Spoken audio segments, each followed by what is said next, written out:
Alam mga Lord, so magre-record na sana ako. Tahimik na ang mundo.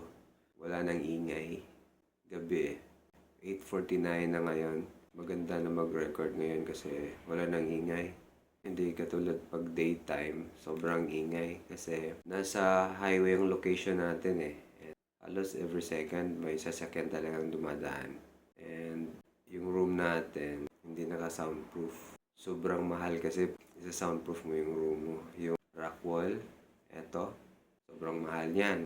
Buong room, lalagyan mo niyan. Wala tayong pambili niyan. Kaya tuwing gabi lang tayo magre-record. Pero dati, yung mga na-release ko na ng mga kanta, may mga daytime akong na-record niya nung hindi masyadong busy. Pero yung ibang nirelease ko na kanta, tulad nung Until the End, yung Home, yung Untitled, daytime ako nag-record, may nighttime din. Yung hindi masyadong busy. Meron kasi tayong maliit na negosyo. Medyo mahirap pag sa daytime kasi lalo na pag may customer, tatawagin ako, so madidistract ako. Isipin mo na lang, nasa kalagitnaan ka na ng pagre-record, tapos biglang tatawagin ka. So mapuputol yun, di ba?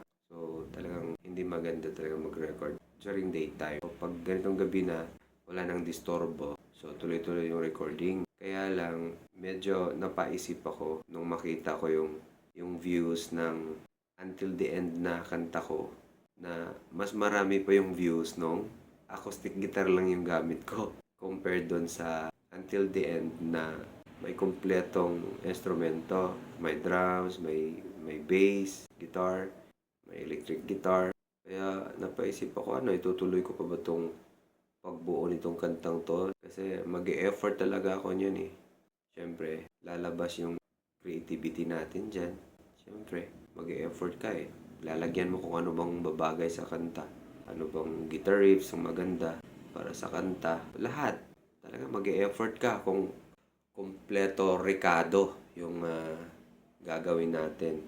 Kaya medyo mahaba-haba ang proseso dahil nga gabi lang tayo mag-record. Mahirap mag-record ng maaga dahil maingay. Hirap talaga.